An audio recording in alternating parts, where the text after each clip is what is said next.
17 July 1936 to 1 April 1939, was one of the most significant and devastating conflicts of the 20th century. More than a mere national struggle, it became an international battleground where the ideological forces that would soon engulf the world in the Second World War first clashed. If you enjoyed this video, don't forget to like and subscribe. I'd also love to read your comments. Let me know where you're watching from. To understand the Spanish Civil War, one must first appreciate the deep-seated divisions that characterized Spanish society long before the first shots were fired in 1936. These fissures, political, social, and economic, created a powder keg waiting for a spark. The 19th century in Spain was marked by political instability, with the Bourbon monarchy struggling to maintain control amid popular uprisings and liberal movements. In 1868, widespread discontent led to the overthrow of Queen Isabella II, culminating in the short-lived First Spanish Republic in 1873. Though the Bourbons were restored just a year later, this period established a pattern of political turbulence that would persist for decades. The Restoration period, 1874 to 1931, saw the emergence of new political forces in opposition to the monarchy, particularly Carlists, traditionalist monarchists, and anarchists, who gained significant followings among the impoverished working classes. Meanwhile, in regions like Catalonia, which had its own distinct cultural identity and where poverty was particularly acute, Republican sentiments grew stronger, fueled by politicians like Alejandro Lerroux, who brought anti-monarchist ideas to the forefront. The early 20th century brought further challenges. Spain's neutrality in World War I provided some economic benefits, but failed to resolve underlying social tensions. Following the war, broad segments of Spanish society, including the military, united in their desire to remove what they saw as corrupt central government in Madrid, though these efforts proved unsuccessful. The tragic week of 1909 in Barcelona, a series of violent confrontations between the army and working classes, demonstrated the potent combination of social resentment and anti-conscription sentiment that would continue to plague Spanish politics. In 1923, General Miguel Primo de Rivera seized power through a military coup, establishing a dictatorship that lasted until 1930. His resignation revealed the profound weakness of the monarchy, which had become associated with his regime. King Alfonso XIII's attempt to return to constitutional government through municipal elections on the 12th of April, 1931 backfired spectacularly when left-wing parties won almost all the major cities, forcing the king to flee the country and leading to the proclamation of the Second Spanish Republic. This marked the beginning of a 5-year period of democratic rule that would see Spanish society become increasingly polarized, setting the stage for the coming conflict. The road to war. Rising tensions 1931 to 1936. The Second Spanish Republic began with great hope but quickly descended into a period of intense political polarization that would make civil war increasingly likely. The new government, led by Manuel Azaña, initiated a series of progressive reforms that challenged traditional power structures. These included reducing the army's influence, secularizing education, and implementing land reforms that threatened the interests of large landowners. Perhaps most controversially, the Republic granted greater autonomy to regions like Catalonia, which saw its Generalitat, regional government, re-established with Lewis Companys as president. These reforms generated fierce opposition from conservative elements in Spanish society, including the Catholic Church, landowners, industrialists, and significant portions of the military. In 1933, a new right-wing political force emerged, the Falange Española, founded by José Antonio Primo de Rivera, son of the former dictator. This fascist-inspired group, initially dependent on financial support from Benito Mussolini, was committed to overthrowing the Republican government. The political climate grew increasingly volatile. In 1934, a widespread labor conflict and a bloody uprising by miners in Asturias was violently suppressed by troops led by General Francisco Franco, then Chief of the General Staff. This crackdown, which resulted in numerous casualties and political prisoners, further deepened the animosity between left and right. By February 1936, when new elections were held, Spanish society was fundamentally divided between the Popular Front, a coalition of leftist parties including socialists, communists, and liberal republicans, and the National Front, which brought together monarchists, conservatives, and fascists. The Popular Front's electoral victory in February 1936 proved to be the final straw for right-wing elements who believed Spain was heading toward revolution. In the months following the election, the country experienced extreme political violence, with 113 general strikes and more than 200 partial strikes, while 170 churches, 69 clubs, and the offices of 10 newspapers were set afire by arsonists. The political assassinations of Lieutenant José Castillo, a socialist member of the Assault Guard, by Falangist gunmen on the 12th of July, 1936, followed by the murder of monarchist leader José Calvo Sotelo in revenge the next day, created the immediate trigger for military action. Behind the scenes, a group of generals had been plotting a coup since at least March 1936, with General Emilio Mola as the primary planner and General José Sanjurjo as the intended figurehead. Key conspirators, including General Francisco Franco, who had been removed from his position as Chief of the General Staff and made military commander of the Canary Islands, believed that only military intervention could save Spain from chaos and communism. The stage was set for a military uprising that its planners expected would quickly seize control of the country. The military rebellion began on the 17th of July, 1936 in Spanish Morocco before spreading to mainland Spain the following day.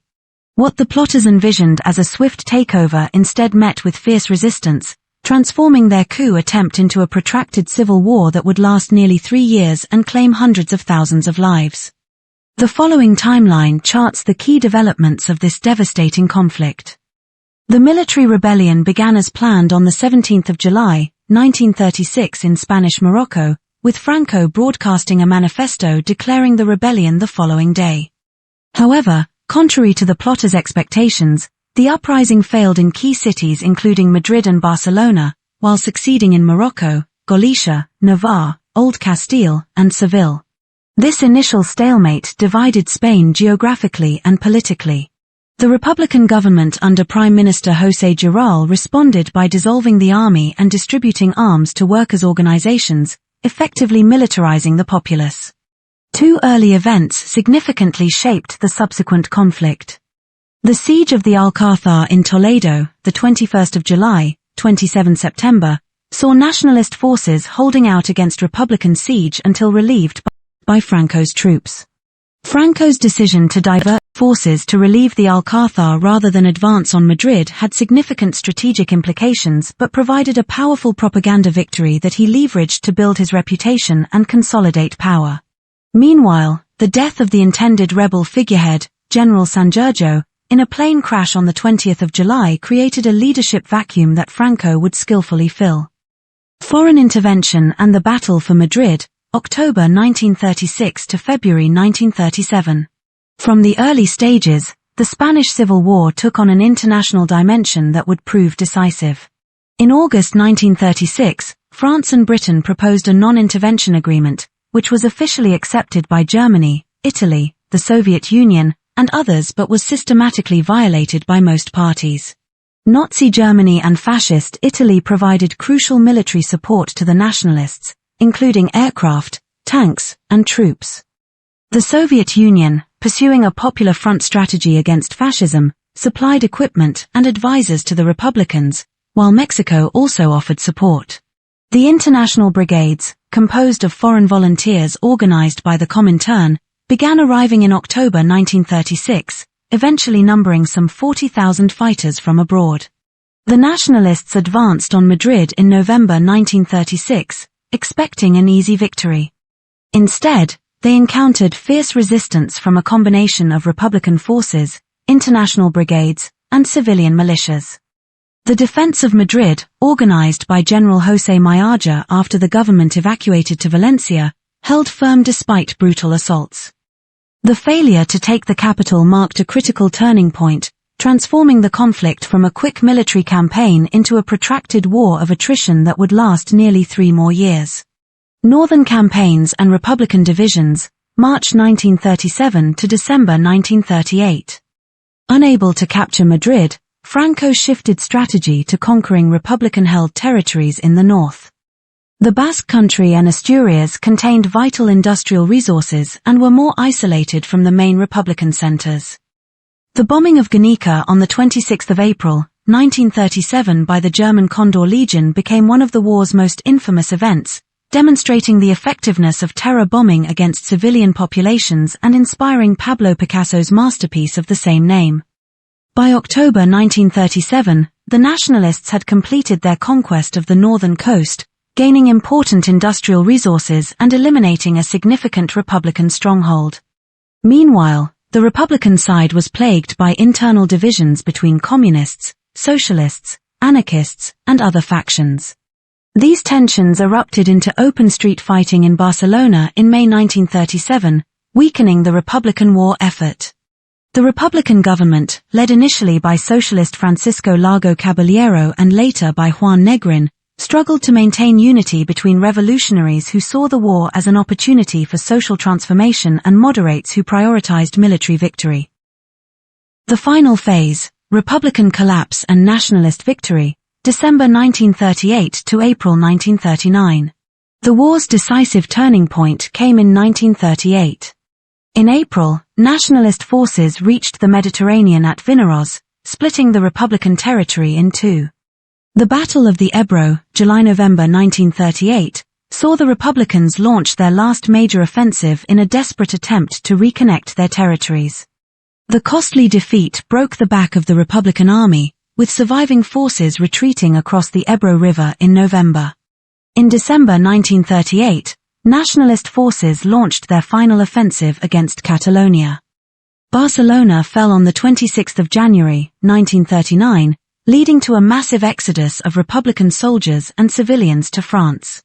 With the Republican cause hopeless, a civil war within the Republican side erupted in Madrid between communist and anti-communist factions in March 1939.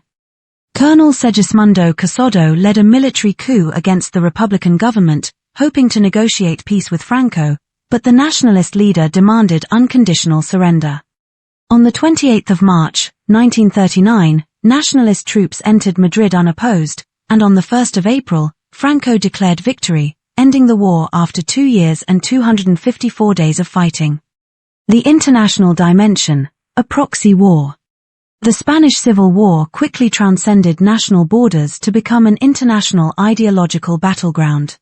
For Nazi Germany and Fascist Italy, Spain served as a testing ground for new military tactics and equipment, particularly the use of aerial bombardment against civilian populations.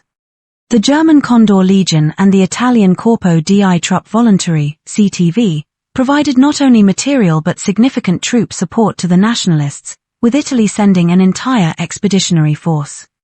This foreign intervention proved decisive in giving Franco's forces a qualitative and quantitative advantage, particularly in air power and armored units. On the Republican side, the Soviet Union became the primary source of foreign support, providing aircraft, tanks, and military advisors. However, Soviet aid came with strings attached. It strengthened the hand of the Spanish Communist Party within Republican politics and was often provided on unfavorable financial terms, including the transfer of Spain's gold reserves to Moscow. The international brigades, while symbolically important and initially effective in key battles like Madrid, were ultimately insufficient to counter the professional armies supporting the nationalists. The policy of non-intervention adopted by Britain, France, and other democracies had the practical effect of favoring the nationalists, who continued to receive support from Germany and Italy despite their nominal adherence to the non-intervention agreement. This policy reflected the broader appeasement strategy toward fascist powers in the 1930s and contributed to the isolation of the Republican government, which was legally recognized internationally but denied the right to purchase arms to defend itself. Legacy and conclusion. The Spanish Civil War left a devastating legacy that would shape Spain for decades to come. The human cost was staggering. Estimates of deaths range from 500,000 to 1 million people, including combat deaths, executions, and those who perished from malnutrition and disease. The war was notably brutal, with organized purges and mass executions carried out by both sides. though historical research suggests the toll of nationalist violence was significantly higher. After their victory, the Nationalists instituted a repressive dictatorship under Francisco Franco that would last until his death in 1975, during which time political opponents were systematically persecuted, and the memory of the Republican defeat was suppressed. The war also had profound cultural and artistic repercussions, mobilizing artists and intellectuals worldwide. Literary works like George Orwell's Homage to Catalonia and Ernest Hemingway's For Whom the Bell Tolls, Pablo Picasso's painting Guernica, and Robert Carper's photograph Death of a Loyalist Soldier created an enduring artistic record of the conflict that shaped international perception. These works ensured that the Spanish Civil War would be remembered not just as a military conflict but as a profound human tragedy with universal significance. In the broader international context, the Spanish Civil War was a critical precursor to World War II. It demonstrated the effectiveness of new military technologies and tactics, particularly combined arms warfare and terror bombing of civilian populations. It also revealed the weakness of the international order and the reluctance of democratic powers to confront fascist aggression, emboldening Hitler and Mussolini for their subsequent expansionist campaigns. The war perfectly encapsulated the great ideological struggle of the 20th century between democracy, fascism, and communism, a struggle that would soon engulf the entire world. The Spanish Civil War remains one of the most complex and studied conflicts of modern history, a national tragedy with global implications, a military struggle with profound cultural significance, and a cautionary tale about the fragility of democracy in the face of political polarization and extremism. Its lessons about the consequences of ideological intransigence, the importance of international solidarity, and the human cost of armed conflict remain disturbingly relevant nearly a century later.